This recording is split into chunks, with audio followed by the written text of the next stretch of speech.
Hello বন্ধুরা, আশা করি আপনারা সবাই ভালো আছেন।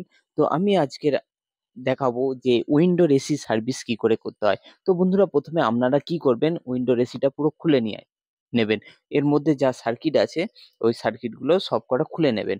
নিয়ে এবার আপনি এই দেখুন, এসিটা আমরা পুরোটা খুলে নিয়েছি। এর ভেতর কত নোংরা দেখুন, পুরো কালো হয়ে আছে।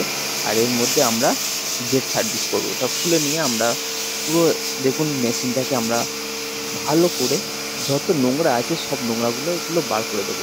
এই নোংরাগুলো বার করে দিলে আপনার এসি দেখবেন প্রচুর ঠান্ডা দিচ্ছে। যেই তুলনায় আগে দিত নতুন বেলায় সেরকমই ঠান্ডা দেবে যদি আপনারা এরকম সার্ভিস করেন।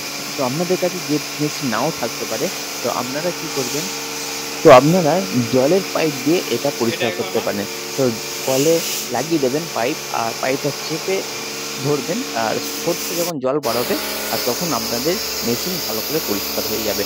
তো আপনারা যত চেষ্টা করবেন যাতে মেকানিক দিয়ে সার্ভিস করান। তো আপনারা যদি নাও করতে পারেন এবং যারা শিখতে চাইছেন যে উইন্ডোর এসি কী করে সার্ভিস করতে হয়, তো আপনারা এরকমভাবে সার্ভিস করতে পারেন। এ যে এই ভিডিওটা দেখে আপনারা নিজেরাও সার্ভিস করতে পারবে। তা দেখুন, আমাদের মেশিন পুরো পরিষ্কার একদম নতুনের মতো ক্লিন হয়ে গেছে। তো বন্ধুরা, এরকমভাবে সার্ভিস করতে হয়।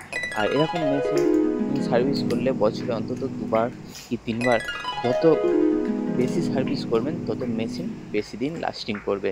তা দেখুন, এর মধ্যে যা নোংরা ছিল আগে দেখিয়েছিলাম কত নোংরা, এখন পুরো পরিষ্কার হয়ে গেছে। তো বন্ধুরা, ভিডিওটা ভালো লাগলে শেয়ার করুন।